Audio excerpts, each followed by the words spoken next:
Welcome back. I wanted to take one video to just go over a thing that might trip up a lot of people when they're first starting off with React. Remember, React is only a view layer library. Thus, React only enables you to build component-driven user interfaces. And it has some solutions such as its own local state management and a simple way to handle events to make interactions on our website happen. But at the end of the day, it's a simple library that helps with the view. Once you start building large-scale applications, you need to add on top of React. The power of React comes from this ability to tack on new features, new libraries to it, in order to customize it to your own liking, to your own app. So as applications grow, or you start working for a large company, you'll see them use some other tools on top of React. And I wanted to go over quickly some of the ones that are the most common to see out there. We first have React Router, and that is for routing. So changing pages and changing routes in our URL. It's pretty much the standard when it comes to any React and Redux projects. So highly recommended. Very easy to use, very easy to learn as well. It'll take you a day and you can pick it up fairly easily. You also have things like utility libraries. And these are libraries that add to the current JavaScript tools that you get out of the box. So think of it as added functions to JavaScript. The most popular are Ramda, if you want to really keep the functional programming ideology. A really good library. And there's also the most popular Lodash, which again gives you extra tools that you can use with JavaScript. You also want to think about styling with React. And again, there's a number of tools that people use for styling. There's Glamorous, which I really like. There's styled components, which again is very nice and quite similar to Glamorous. And then there's things like CSS modules. I'd say these three are probably the best to use if you want to tack on a smarter way to deal with styles in React. And again, these are quite easy to pick up. You can spend a day on them and get the hang of it. Next, we have something called Gatsby.js.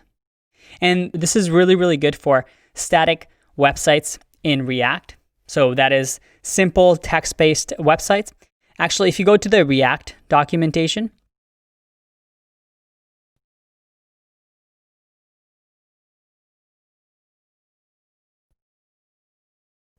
their documentation is actually served with Gatsby.js because, well, they're just simple text-based pages that works really well. Then there's also Next.js. Extremely popular for server-side rendered apps. And that's something that we'll talk about when we get to the server-side section. And we'll actually build a simple Next.js app. But very popular, and I highly recommend it if you're building anything server-side.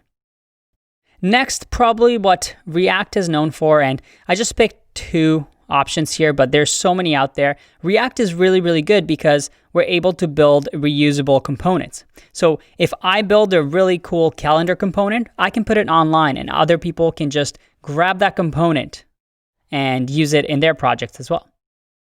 So some of the bigger ones are material UI components that, again, you can just use. And there's also the semantic UI library that has a ton of React components that you can use. Again, another awesome reason to use React is these components that people share, and you can just add on to your website. And then finally, there's tools that make Redux better, more efficient. You have things like Reselect that you'll see in most Redux projects that help with something called selectors and improve the performance of your apps. You also have things like Redux SEGA, which handles asynchronous actions in Redux. So think of it as Redux Thunk, but supercharged. So as things get more and more complex, you have more and more asynchronous actions, you might want to start looking at things such as Redux Saga. It is a little bit complicated to learn at first, and there's people that love it and hate it, but definitely something that tries to solve the problem of what do we do when we start getting bigger and bigger and bigger apps. And then you also have something like Immutable.js that you can use as a library to make sure that your state remains immutable and enforce that among your developer teams. Now, I don't expect you to know every single one of these and use every single one of these in your projects. As a matter of fact, I want you to caution against them. And every time you add something, ask yourself, do I really need it? What's the benefit that I'm getting out of this? Because adding any library to our project adds extra weight, adds extra JavaScript that we need to deliver to the client. So make sure if you're adding any of these things that you have a justifiable reason that actually improves the value of your product. And it also helps with the development. So when you think of value, don't just think customers and users. Also think of developer teams and people you work with. Are they going to benefit if you add Immutable.js to your code base? Or is the extra learning curve and the frustration that developers might have by using Immutable worth the safeguards that it might add to your project? But anyway, I wanted to emphasize that as a senior developer, always consider pros and cons, whether you need something, and if you do need something, really analyze what is the best tool for the job. I feel like a broken record because I've said this numerous times, but it is a really important concept. So don't just add Immutable.js because you read it in a blog post and everybody's raving about it. Each project is different, so you need to be able to make those decisions for yourself, for your project, for your developer team. All right, enough talking for me. I'll see you in the next one. Bye-bye.